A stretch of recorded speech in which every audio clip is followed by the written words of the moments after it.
हसत खेळत जगावंच, पण मृत्यूला सुद्धा हसत खेळत कसं सामोरं जावं. तर त्या दिवशी मी सांगतो तुम्हाला की सगळ्यांचेच परफॉर्मन्सेस जरा ढपले.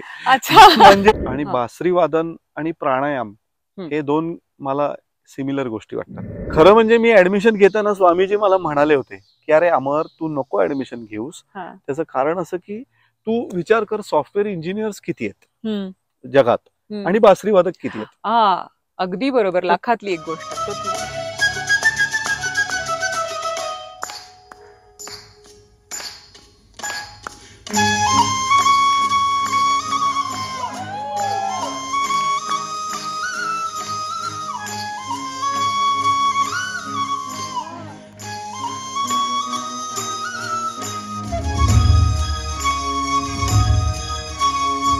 नमस्कार, कसे आहात तुम्ही सगळे? मी वर्षा ढेकणे तुम्हा सर्वांचं आपल्या या चॅनलवरती खूप खूप मनापासून स्वागत करते.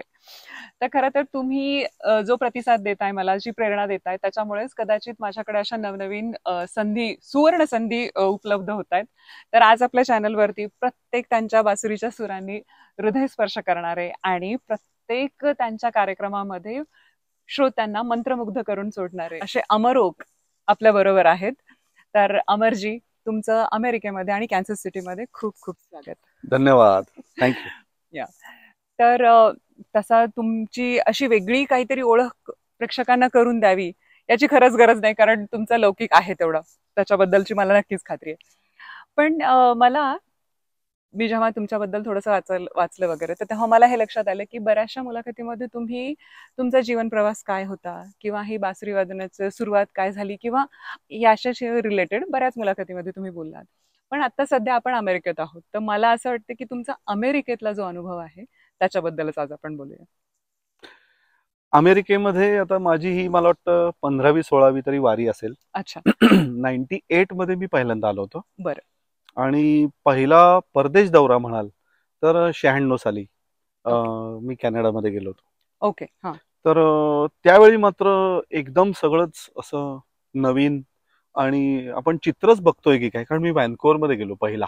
भारताबाहेर जे पहिलं पावलं होतं ते व्हॅन्कोवर मध्ये होतं. ओके.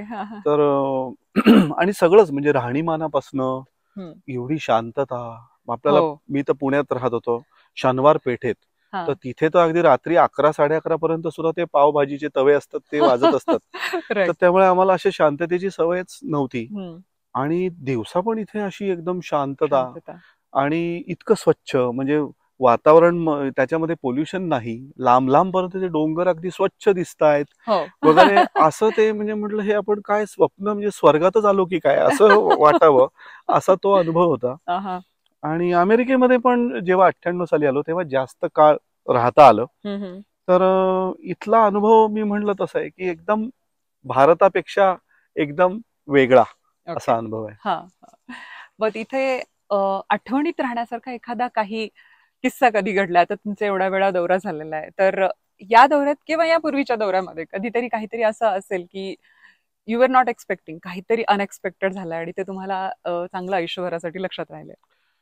असे बरेच प्रसंग आहेत ऍक्च्युली, खरं सांगायचं तर. कारण असं होतं की पुण्या मुंबईकडे कार्यक्रमाची संख्या आणि वैविध्य हे खूप जास्त प्रमाणात तिथल्या लोकांना अनुभवायला मिळत असतं. वेगवेगळे कार्यक्रम तिथे होत असतात. सगळे कार्यक्रम काही इकडे आणणं शक्य नसतं. तर त्यामुळे तसं तिथल्या लोकांकडे म्हणजे तिथे दाद मिळत असते. पण म्हणजे थोडं कुठेतरी ऐकलंय अशा कॅटेगरीमध्ये ती दाद असते. पण इकडच्या लोकांना समजा तिथे 100 कार्यक्रम असतील तर त्यातले 10 सुद्धा कार्यक्रम इकडे येत नाहीत. त्यामुळे त्या मनाने लोकांना इथे ते नवं असतं आणि तो अनुभव त्यांच्यासाठी वेगळा असतो. तर त्या पद्धतीची, ज्या पद्धतीने रिसीव्ह होतो कार्यक्रम, तो एक वेगळेपण मला असं जाणवतं. आणि मग काही ठिकाणी ते एकदम ओव्हरवेल्मिंग असतं. एक तुम्ही जो प्रश्न विचारला त्याचं एक उदाहरण म्हणजे आम्ही शंकरजींच्या टूरवर होतो, शंकर महादेवनजींच्या. आणि एका कार्यक्रमाला फक्त अर्धा तास आधी कोण लागली की कोणतरी येणार आहे ह्या कार्यक्रमाला. तर लक्षात आलं की साक्षात उस्ताद झाकीर हुसेनच त्या कार्यक्रमाला आले होते. ओके. हा. तर त्या दिवशी मी सांगतो तुम्हाला की सगळ्यांचेच परफॉर्मन्सेस जरा ढपले.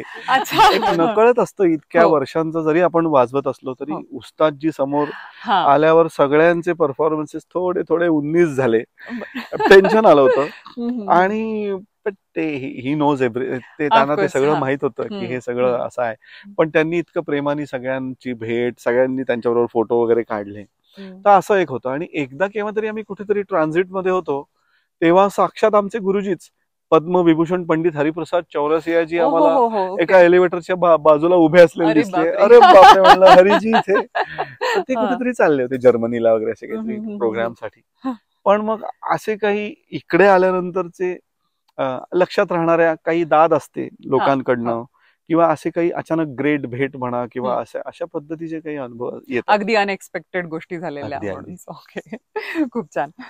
तर आता तुमचे बरेच दौरे सुरू आहेत. म्हणजे आता पण आय थिंक तुम्ही 34-35 दिवसांसाठी इथे आहात. आणि त्यात पण तुम्ही एक 8 ते 10 स्टेट्स मध्ये जाणार आहात. राईट. तर म्हणजे या दौऱ्यावर आल्यापासून म्हणजे सतत एका मागे एक परफॉर्मन्सेस तुमचे सुरूच आहेत. म्हणजे आय थिंक आजचा एक दिवस आणि उद्याचा एक दिवस तेवढाच ब्रेक तुम्हाला मिळालेला आहे, कारण मी तारखा बघितल्या होत्या सगळ्या तुमच्या. बरोबर आहे. तर आता अमेरिका एवढी मोठी आहे, अमेरिकेचे स्वतःचे 3 वेगळे वेगळे टाइम झोन आहेत. आणि तुम्ही भारतातून येता आणि इथं लगेच परफॉर्म करता. तर हा टाइम झोन सांभाळणं, जेटलॅग सांभाळणं किंवा इथं आल्यानंतर लोकांचं इतकं प्रेम असतं तुम्हा कलाकारांवरती, मग त्यांना असं असतं की आपल्या भारतीयांना तेच आहे ना की आग्रह करून खाऊ घालणं वगैरे. तर या बाबतीमध्ये आणि याच्यातून तुम्ही स्वतःची तब्येत, कारण आर्टिस्टला त्याचा गळा तुमच्यासारख्यांना सांभाळणं फार गरजेचं असतं. तर या सगळ्या ह्याच्यामध्ये तुम्ही कशी काळजी घेता किंवा काही असा अनुभव आलाय का की म्हणजे एखाद्याचं खूपच प्रेम दाखवलंय आणि स्टेजवरती गडबड झालीये? सुदैवाने तसं काही झालेलं नाही माझ्या बाबतीत. पण म्हणजे तसा मराठी रसिक किंवा माणूस हा सुज्ञ असतो आणि तेवढं ते आर्टिस्टला जपतात.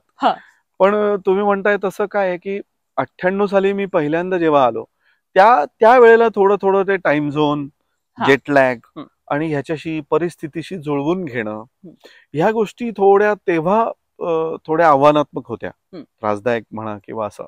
पण आम्हाला नंतर आता इतके दौरे केल्यानंतर आम्हाला पुणे मुंबईतलं आणि इथलं अगदी लगेच जमवून घेता येण्यासारखं आता झालेलं आहे. खरं तर हा प्राऊड मोमेंट आहे की नाही, की म्हणजे मराठी कलाकारांना, भारतातल्या कलाकारांना म्हणजे अमेरिका अगदी पुणे मुंबई सारखी वाटावी. आता म्हणजे खरंच प्राऊड मोमेंट आहे हा. होतं काय म्हणजे टचवूड दरवर्षी कुठल्या ना कुठल्या तरी ग्रुप बरोबर किंवा सोलो कार्यक्रमासाठी असं येणं झाल्यामुळे सवयीचं झालं शरीराला पण. आणि आपल्याला थोडस आता मला असं वाटतं की त्याच्यामध्ये सुद्धा माझा वाद्याचा फार ऍडव्हान्टेज वाटतो. बरं. म्हणजे फुंकीशी निगडीतच ते वाद्य आहे. आणि बासरी वादन आणि प्राणायाम हे 2 मला सिमिलर गोष्टी वाटतात. तर तुम्ही प्राणायामाद्वारे तुमच्या शरीरातले बॅलन्स तुम्ही करत असता. तर ते थोडं श्वासोच्छ्वास जो आहे त्याच्यावरच थोडं नियंत्रण ठेवून शांत मेडिटेशन सारखं जर केलं तर तुम्हाला एक तर कमी झोप, कमी विश्रांती ही पुरू शकते. तो एक फायदा होतो. साधनाच आहे म्हणजे. साधनाच आहे. तर मग त्या वाद्याचा मला फायदा आहे की मी थोडस बासरी आणि प्राणायाम आणि मेडिटेशन या 3 गोष्टी एकत्र करायचा प्रयत्न करतो अशा वेळेला. म्हणजे क्रायसिस सिच्युएशन केव्हा होते? शुक्रवार, शनिवार, रविवार सलग 3 शो आहेत.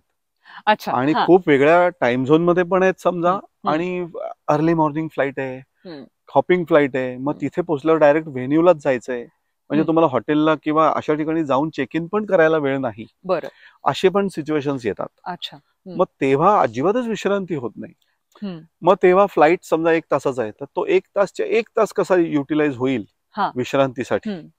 किंवा मग तिथे गेल्यावर सुद्धा 15 मिनिटं आहेत आणि लगेच साऊंड चेक आणि शो आहे. तर ते 15 मिनिटं सुद्धा तुम्ही शांत बसून जेवढी एनर्जी रिस्टोर करता येईल. ओके. कारण जर मी फुंकच माझी नीट बसली नाही तर बासरी म्हणूनच हा प्रश्न आहे वाजणार नाही. आणि अप टू द मार्क तरी निदान असायला पाहिजे. फुल जरी तुम्ही नाही अशा वेळेला देऊ शकला नाही, कारण शुक्रवार शनिवार नंतर एस्पेशली आम्हाला रविवारी हे खूप जाणवतं, थोडं अजून फटीग असतो, एनर्जी लेवल्स, मग तिथे थोडं अजून थोडा कस लावून मग तुम्हाला परफॉर्म करायला लागतं. हो, पण मला असं वाटतं की म्हणजे कालचा जो तुमचा मी परफॉर्मन्स बघितला सगळा, तो रविवारचा होता. पण आम्हाला मुळीच काहीच जाणवलं नाही त्याच्यामध्ये, कारण मला असं वाटतं की आमच्या एनर्जीचा म्हणजे जे ऑडियन्स असतं त्यांची एनर्जी ती पण कुठेतरी आर्टिस्टसाठी कमी पडत असावी असं. नाही, तुम्ही म्हणताय तो पण पॉइंट आहे, कारण आर्टिस्ट हा खुलतो रसिकांचे दाद त्यांच्या रिस्पॉन्सवर.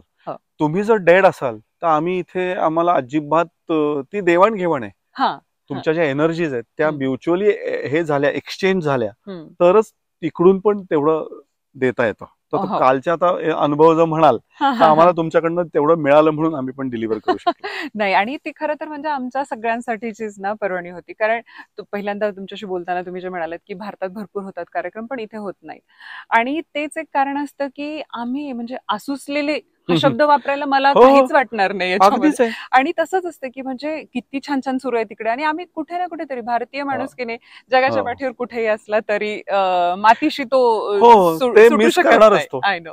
आणि मग हे असं, आणि ज्याला एखाद्याला म्युझिक खूपच जवळीक आहे तर तो तर मिस करतोच, आणि त्यामुळे ही दाद आणि हे सगळं होतं आणि त्याच्यातूनच अपूर्वाईसारखे कार्यक्रम. आणि आणखी एक, कालच बोलताना तुम्ही असं म्हणाला होतात की अपूर्वाई हा भारतात कधी झाला नाही, कधीच झालेला नाही, तर मग अमेरिकन प्रेक्षकांसाठी ही पर्वणी होती, तर म्हणजे भारतात झाला नाही याचं म्हणजे कारण काय, किंवा हा फक्त अमेरिकन ह्याच्यासाठी वॉज दॅट स्क्रिप्टेड होता हा, की म्हणजे फक्त ऑन द फ्लो होता? याच्यामध्ये मागच्या वर्षी एक कार्यक्रम झाला होता, तेव्हा गायिका वेगळी होती, आणि एक गायन वादन आणि काव्य, अच्छा, हे आता कॉम्बिनेशन तुम्हाला कळलं की शरयू दाते गायन आहे, मी वादन आहे, आणि वैभवजींच्या कविता आहेत स्वरचित. तर त्यामुळे हा त्रिवेणी संगम आहे, पण तो एक वेगळं कॉम्बिनेशन आहे. म्हणजे अशा पद्धतीचं कॉम्बिनेशन आतापर्यंत कुठल्या कार्यक्रमात मेन स्वरूपात झालेलं नाहीये सादर.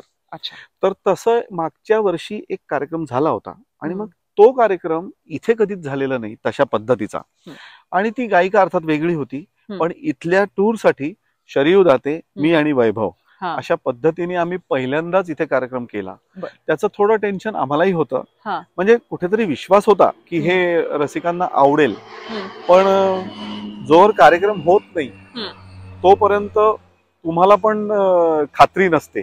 जसं एखादा बॅट्समन पहिली 4 मारल्याशिवाय, 6 मारल्याशिवाय, पिचचा अंदाज आल्याशिवाय जसं ते होत नाही, तसंच आम्हालाही होतं. पण साधारण इथे आल्यानंतर आपण काय रसिकांना बेस्ट देऊ शकतो अशा पद्धतीचा आम्ही थोडा डिझाईन केला, आणि इतकी चांगली गोष्ट आहे की आमचे 6 प्रयोग झाले, आणि 6च्या 6 प्रयोगाला एक चढती कमान म्हणता येईल, आणि खूप रसिकांकडनं असंच येतंय की अशा पद्धतीचा कार्यक्रमच आम्ही कधी अनुभवला नव्हता, स्क्रिप्टेड कार्यक्रम नाही, उत्स्फूर्त तुम्ही आयत्या वेळेला बदल करता हे दिसतं, आणि त्यामुळे त्याची जास्त मजा येते लोकांना की ह्याच्या पुढे काय होणार आहे हे कलाकारांनाच माहित नाही तर रसिकांना कुठून माहित होणार. तेच आणि तो अचानक येणारा जो मोमेंट असतो त्याची जी मजा असते ना ते स्क्रिप्टेड मध्ये नाही, आणि मला वाटतं की संगीत हा प्रकार स्क्रिप्टेड कदाचित म्हणजे असू शकत नाही, कारण आपल्याकडे आमद म्हणतो किंवा जी स्पॉन्टेनिटी आहे हिंदुस्थानी शास्त्रीय संगीतात ती त्याचीच ही मजा आहे. ओके, खूपच छान, खूप छान. तर आणखीन याच्याशीच रिलेटेड थोडासा की संगीताविषयीचं, काल आता तुम्ही स्निग्धाला पाहिलं की ती बासरी वाजवते वगैरे, आणि काल मी तिचा एक छोटा इंटरव्ह्यू पण घेतला होता की तुला म्हणजे जेव्हा 30 बासऱ्या बघितल्यानंतर काय वाटलं, तर शी वॉज लिटरली शॉक तिला. तर हे सगळं रियाजाने येतं की तुम्हाला ती फिंगरिंग कसं आहे, कुठल्या बासरीसाठीचा म्हणजे श्वास किती, काय, मला जेवढं माहिती त्याच्यानुसार मी म्हणते.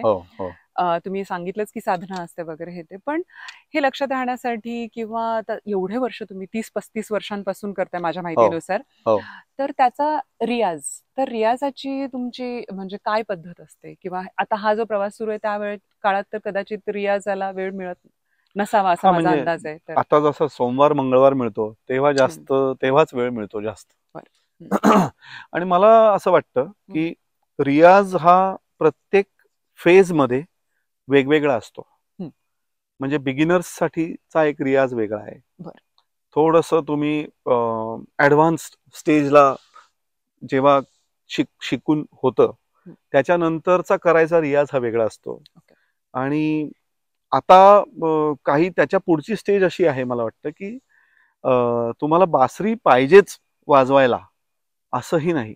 काही वेळेला तुमचा जस्ट एक मेंटली तुम्ही रियाज करू शकता की एखाद्या रागाचं तुम्ही बढत कशी करायची, त्याच्यातल्या फ्रेझिंग कसं करायचं किंवा तो कसा रंगवायचा, याचं मनामध्ये तुमचं त्याच्या ताना, त्याचे आलाप हे सुद्धा चालू असतं.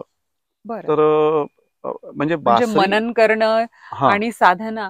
बरं, ओके. तर मला खूपच आवडते हे ऐकायला. हो, कारण तुम्ही बघा, सिंपल आहे. ज्याला आता जस्ट बासरी धरता येते त्याचा रियाज आणि मी आता जो रियाज करतो ह्याच्यामध्ये फरक नक्की असेल. जमीन आसमानचा. तर तसं आहे, त्या फेजेस आहेत रियाजाच्या सुद्धा. म्हणजे नक्कीच काही लोक 18 तास दिवसातले रियाज करत असतील, वादच नाही. पण तसा रियाज मी तरी कधी केला नाहीये. आणि म्हणजे आपापल्या कपॅसिटीनुसार असंही मी म्हणेन. पण मेन असं मला वाटतं की दिवसभरातला तुमचा विचार, सांगीतिक विचार किती चालू असतो, तर तेवढे तास चालू असतो असं मला वाटतं. एखाद्या म्युझिशियन किंवा एखादा गायक असेल का कोणी असेल, तर त्याचा तो इथे बसलाय, समजा चहा पितोय, पण त्याच्या मनामध्ये कुठेतरी त्या रागाबद्दल किंवा कुठलं तरी गाणं असेल तर त्या गाण्याबद्दल काहीतरी त्याचा विचार चालू असतो. तो पण रियाजच आहे असं मला वाटतं. वा, खूपच छान. खूप मला आय एम सो इम्प्रेस्ड की म्हणजे अशा पद्धतीचा सुद्धा रियाज असू शकतो. कारण माझ्या माहितीनुसार, कल्पनेने, की म्हणजे ते प्रत्यक्ष इन्स्ट्रुमेंट घेऊन बसलाय तुम्ही आणि तासन तास त्याची प्रॅक्टिस करताय. फक्त हाच रियाज असं माझं. हा रियाजच आहे, पण फक्त हाच रियाज आहे असं नाही. तेच. वा, थँक्यू. तर हा जो रियाजाचा प्रकार सांगितला त्याच्याबद्दल तुमचं काय मत आहे, या पॉइंटला टाइम स्टॅम्प करून कॉमेंट करून नक्की सांगा. आता तुम्ही बघितलं की स्निग्धाचं आहे, आणि इथे म्हणजे अमेरिकेमध्ये असं आहे की मुलं 5वी-6वीत जायला लागली, मिडल स्कूल वगैरेच्या वयामध्ये आल्यानंतर त्यांना एक इन्स्ट्रुमेंट शाळेमध्ये शिकवतात. तर माझा मुलगाही फ्लूट वाजवतो. अरे वा, क्या बात आहे. छान वाटलं मला. काल आला नव्हता कारण त्याचाच सॉकरचा गेम होता, and that's why my husband also, त्यांनी पण मिस केलं हे programme. But maybe some other time. तर इथे शाळेमध्ये जसं शिकवतात, म्हणजे हे अभ्यासाव्यतिरिक्त होणारी एक ऍक्टिव्हिटी आहे. तर ते एनकरेजमेंट मुलांसाठी मला तरी खूप छान वाटतं, पॉझिटिव्ह वाटतं. पण ते एज बरोबर आहे का, की तुमच्या अनुभवानुसार तुम्हाला काय वाटतंय, किंवा आणि जर का हे बरोबर असेल तर भारतामध्ये आपण शाळेमध्ये किंवा त्यांच्या करिक्युलम मध्ये हे ऍड करणं, त्याच्याबद्दल तुमचं मत काय? ऑलरेडी भारतामध्ये सुरू झालेलं आहे. म्हणजे इनफॅक्ट मला असं वाटतं की आता माझा मोठा मुलगाच शिकवायला जातो बासरी शाळेमध्ये शिकवायला जातो. तर त्याच्याकडे 100च्या वर स्टुडंट्स आहेत तिथे. अच्छा. तर हे ऑलरेडी आहे. आणि ही शाळा फॅसिलिटी प्रोव्हाइड करते? शाळेत थ्रूच आहे. तो शाळेत थ्रूच अपॉइंटेड आहे. ओके. तर हे नक्कीच चांगलं आहे. आणि मी तर स्वतः 5व्या वर्षीच बासरी वाजवायला लागलो होतो. म्हणजे माझे वडील क्लासला जायचे, त्यामुळे बासरी घरात होती. मी असंच काहीतरी वाजवलं असेल, मला ते आठवत नाही. पण त्यामुळे तसं 6व्या-7व्या वर्षी बासरी वाजवायला लागणं हे एज बरोबर वाटतं मला पर्सनली. आणि साधारण 4थी-5वी पासनं तर प्रत्येकाला एक कंपल्सरी इन्स्ट्रुमेंट जसं इथे आहे तसं मला वाटतं की नक्कीच असायला हवं. आणि शाळेत कशाला, मी असं म्हणतो की प्रत्येक ह्युमन बिईंग, जो माणूस आहे, मनुष्य प्राणी, याला आयुष्यामध्ये एक तरी वाद्य आलं पाहिजे. म्हणजे काय, कंपल्शन नाही, पण त्यांनी त्याचा आत्मिक आनंद खूप वाढेल, एवढी मी गॅरंटीनी सांगू शकतो. ही गोष्ट कुठलंही असू दे, गिटार असू दे, तबला असू दे, सतार असू दे, व्हायोलिन असू दे, बासरी असू दे, सॅक्सोफोन असू दे, कुठलंही वाद्य असू दे, पण एखादं वाद्य वाजवताना त्याचा जो आनंद आहे ना, नॉट नेसेसरी तुम्हाला कोणाला तरी ऐकवून इम्प्रेस करायचं आहे, कोणासाठीच नाही, तुम्ही स्वतःसाठी वाजवलं ना की त्याचा आनंद फार स्वर्गीय आहे असं मला वाटतं. तर त्याने तुमचं मेंटल हेल्थ फार चांगली राहील. अच्छा, ओके. त्या ह्यानी मला असं वाटतं की प्रत्येकाने ना कुठलंही वाद्य निवडा, तुम्ही एखादं वाद्य तुम्ही शिकावं असं मला वाटतं. खरंच छान. आणि हो, मी त्या मताचीच आहे. लहानपणी मला माझ्या आईनी हार्मोनियम वगैरेचे क्लासेस लावले होते, विच अनफॉर्च्युनेटली झालं असं की आमचे शिक्षक तिथून गायब झाले नंतर आणि ते काही कंटिन्यू झालं नाही माझ्याकडून. पण तेव्हा त्यांनी जे जे काही शिकवलं होतं त्या गोष्टी अजूनही माझ्या लक्षात आहेत. हा, तर त्याच्यामुळे म्हणजे असं वाटतं की हो, असं काहीतरी असायला हवं. बरं, आणखी एक म्हणजे शेवटाकडेच येतोय, मला जास्त वेळ नाही घ्यायचा आहे तुमचा. असं सुरुवातीपासूनच की नाही, कोणाला असं माहिती नसतं ना की मला आयुष्यामध्ये हे बनायचं. खूप असतात अशी सॉर्टेड लोक की मला हेच बनायचं, आणि ते पुढे चालून ते बनतातही. पण बरीच अशी लोक असतात की ज्यांना माहितीच नसतं की काय बनायचंय, काय करायचं म्हणून वगैरे, आणि मग ते त्या चक्रातून जात असतात की शिक्षण भरपूर करायचं, तरच जॉब चांगला मिळेल, तरच मग आयुष्य व्यवस्थित होईल वगैरे. हे ते तसं तुमच्याबद्दल तशी गोष्ट झालीये का, किंवा असा एखादा जादुई क्षण काय झाला असा की ज्याच्यातून तुम्हाला वाटलं की हा, दिस इज द पॉइंट, की आता बस मी याच्यानंतर ह्याच्याशिवाय दुसरं काही करणार नाही? इंटरेस्टिंग. माझ्या बाबतीत तरी आहे ती गोष्ट. आणि माझं लहानपणापासून थोडस असं एक होत गेलं की I was always caught in two minds. बरं, म्हणजे साधी गोष्ट असेल तरी, म्हणजे 2 शर्ट पैकी कुठला विकत घ्यायचा याच्यात सुद्धा मला नाही हे 2, पण ह्यापैकी कुठला. तर असं थोडंसं माझं करिअरच्या बाबतीत पण झालं. मी मास्टर्स इन कम्प्युटर सायन्स केलं, तर ऑब्व्हियसली जॉब करणं, आणि मी जर 94 मध्ये ग्रॅज्युएट झालेलो आहे. तर त्या काळात तरी म्युझिकला तेवढं ग्लॅमर नव्हतं, किंवा एवढे चॅनल्स वाईड ओपन नव्हते, एवढे फॅसिलिटीज नव्हत्या लोकांकडे. म्हणजे लोकांचा संगीताकडे किंवा वादकांकडे बघण्याचा पण तसा दृष्टिकोन नव्हता त्या काळात. त्यामुळे नॉर्मल कोर्समध्ये एखादा मुलगा ग्रॅज्युएट झाला की त्याने जॉब करायचा आणि पैसे कमवायला लागायचं, असंच तो काळ होता. पण मी जसं म्हणलं की मी 6व्या वर्षापासूनच बासरी वाजवत होतो, तर मी अनेक ग्रुप्स मध्ये वाजवायचो. कॉलेजमध्ये असताना, शाळेत असताना सुद्धा काही रेकॉर्डिंग वाजवायचो, फिल्म अँड टेलिव्हिजन इन्स्टिट्यूटची. तर त्यामुळे कल बासरीकडे आहे हे माहित होतं, आणि आई वडिलांनी तसा सपोर्टही केला. तर ग्रॅज्युएट झाल्यानंतर 5-6 वर्ष मी परत म्युझिक मध्येच होतो. पण 2000 साली आचार्य किशोरजी व्यास, म्हणजे ज्यांच्याबरोबर मी भागवत कथा खूप वाजवलेल्या आहेत, ते आताचे स्वामी गोविंद देव गिरी महाराज, म्हणजे अयोध्येतलं जे राम मंदिर बांधलं गेलं त्याचे कोषाध्यक्ष, ट्रेजरर, हे स्वामीजी आहेत. अच्छा. तर त्यांच्याबरोबर मी अनेक, म्हणजे अमेरिका, कॅनडा सुद्धा दौरे केलेत आम्ही. मी त्यांच्याबरोबर, म्हणजे मला ते भाग्य मिळालं. तिथे तुम्ही त्यांची साथ करायला. अमेरिका, कॅनडा 2000 सालचा दौरा त्यांच्याबरोबरच होता. आणि मग मला माझ्या BCS बॅचचे मित्र मला इथे येऊन भेटायचे, कारण ते आता अमेरिकेत स्थिर झालेले होते तोपर्यंत. बरोबर. आणि मग ते फ्लाईटनी यायचे, तिथे कार रेंट करायचे, भेटायचे. तर मला त्याचं फार अप्रूप वाटायचं की अरे, असं पण रेंट करता येते का? भारतात अशी काही तेव्हा नव्हती गोष्ट. तर मग मला असं वाटायचं की हे लाईफस्टाईल फारच भारी आहे, आणि मी पण केलंय ना, मग मला असं लाईफस्टाईल मिळालं पाहिजे. एक्झॅक्टली. तर मग मला असं थोडी चलबिचल व्हायची. मग मी म्हणलं की नाही, मग मलाही आता मास्टर्स करायचं. मी 6 वर्षानंतर मास्टर्सला ऍडमिशन घेतली, आणि 2 वर्ष ऑलमोस्ट कम्प्लीट केलं मी ते. पण आता तो गोल्डन मोमेंट तुम्ही जे म्हणताय की असा कुठला क्षण होता, खरं म्हणजे मी ऍडमिशन घेताना स्वामीजी मला म्हणाले होते की अरे अमर, तू नको ऍडमिशन घेऊस. त्याचं कारण असं की तू विचार कर, सॉफ्टवेअर इंजिनियर्स किती आहेत जगात, आणि बासरी वादक किती आहेत. अगदी बरोबर, लाखातली एक गोष्ट. देवानी ज्याच्यासाठी निर्माण केलंय, तुझ्या हातात जी कला दिली आहे त्याचीच तू जोपासना आणि तपस्या, उपासना केली पाहिजेस. पण ते तेव्हा आपल्याला इतकं स्वामीजींसारखी व्यक्ती देवाच्या रूपानेच तुम्हाला सांगत आहे, पण ते तेव्हा आपल्याला पटत नसतं. त्यामुळे मी तो चक्रात येऊन पडतो माणूस, तो शब्द वापरला ह्याच्यासाठी. खरंच आहे.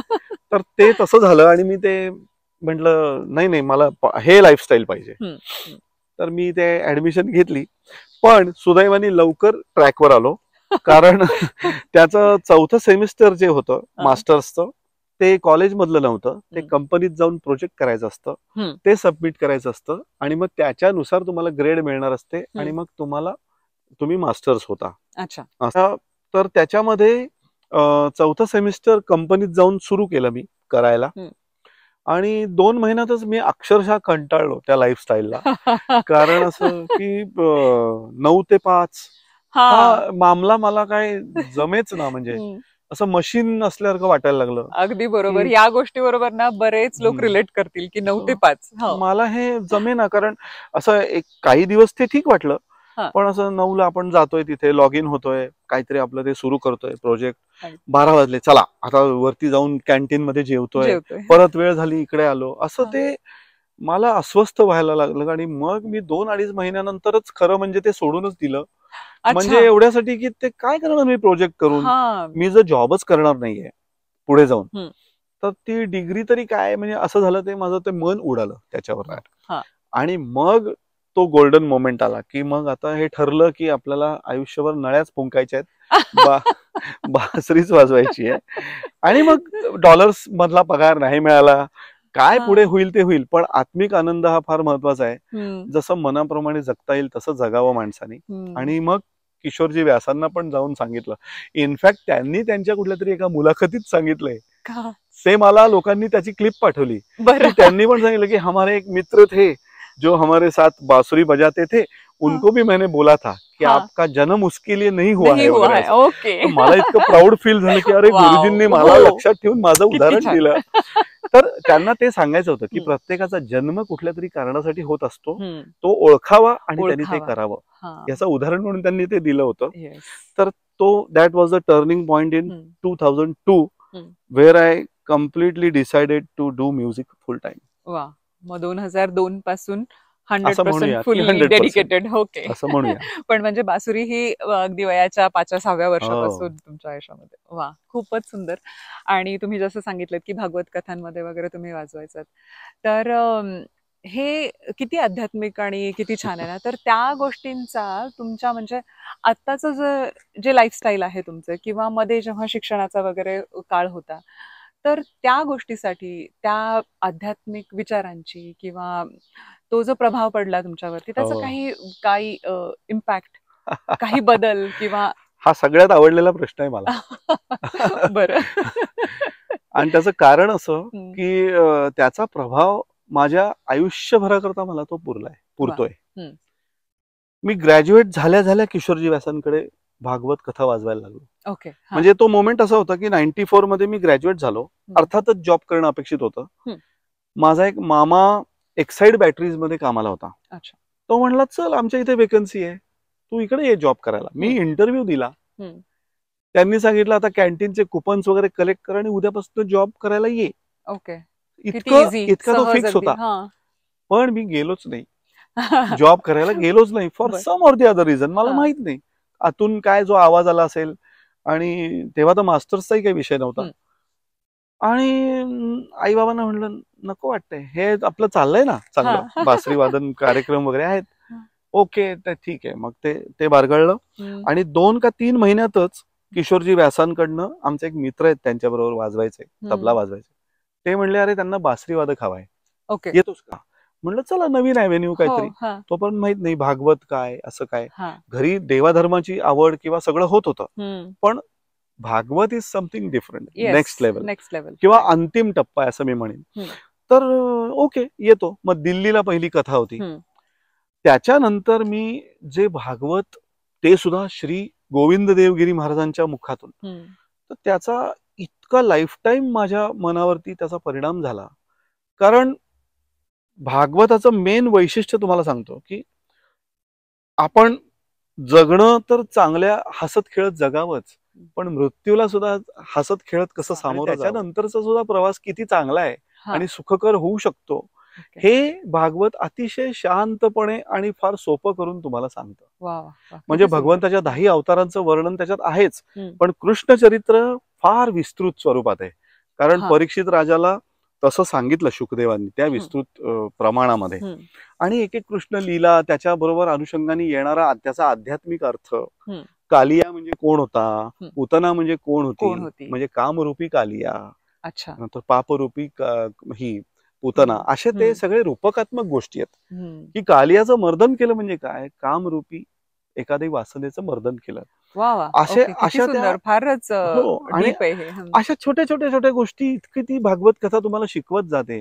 त्यामुळे काय होतं की काय होईल, फार फार तर देह जाईल ना, तर इट्स ओके. हे त्या वयामध्ये इतकं बिंबलं गेलं की मला मग आता एक तुम्ही एक फ्री होता ना, म्हणजे टेन्शन फ्री म्हणा किंवा फिअरलेस माणूस होतो.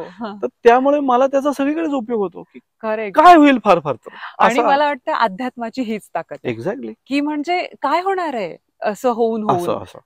तर ते इतक्या वेळा मी जवळपास 100 भागवत कथा त्या काळात अटेंड केल्या. 94 ते 2002 मी असं बऱ्यापैकी रेग्युलर किशोरजी व्यासांबरोबर कथा केल्यामुळे तो एक बेसच तयार झाला असं मला वाटतं. त्यामुळे मग त्याच्यानंतर आयुष्यात जगात खूप उतार चढाव किंवा स्ट्रेसवाले, टेन्शनवाले खूप प्रसंग आले, अजूनही येतील कदाचित. पण त्याला सामोरं कसं जायचं आणि ती कला आहे खरं तर. म्हणजे आणि तीच जर का शिकलेली असेल तर ते थोडंसं माझं तिथे शिक्षण झालं भागवत कथेमध्ये. मला फारच आवडलं हे. मी थोडं म्हणजे माझा थोडा अध्यात्माकडे कल असतो आणि माझं अगदी ठाम मत आहे की आध्यात्मिक असणं म्हणजे तुम्ही फर्म राहता की आयुष्यात येणाऱ्या सगळ्या हर्डल्सचं तुम्ही अगदी सहजपणे सामोरे जाऊ शकता.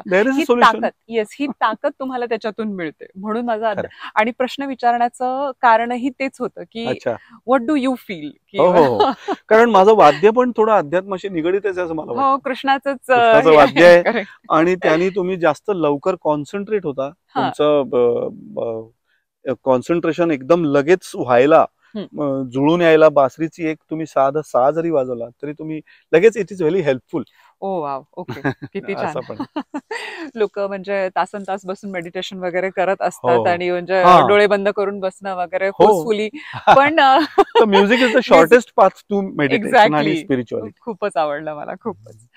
So thank you so much Amarji. तुम्ही तुमचा अमूल्य वेळ आम्हाला दिलात आणि एवढ्या म्हणजे टाईट स्केड्यूल मधून सुद्धा एवढा वेळ तुम्ही माझ्याशी गप्पा मारल्यात आणि माझ्या सबस्क्रायबर बरोबर सुद्धा म्हणजे त्यांना खरं तर एक वेगळा अनुभव मिळतोय ह्याच्यातून. खूप खूप धन्यवाद तुमचे. Thank you so much. थँक्यू. आणि व्हिडिओ शेवटपर्यंत तुम्ही बघितलाच असणार आहे कारण याच्यात एकही मोमेंट असा नाही की तुम्ही पुढे स्किप करून जाल. फारच सुंदर मुलाखत होती ही. तर व्हिडिओ तुम्हाला नक्की आवडलाच असेल तर प्लीज लाईक करा, शेअर करा आणि कॉमेंट करून मला सांगायला विसरू नका आणि चॅनलला सबस्क्राईब करा. Thank you so much. थँक्यू. धन्यवाद.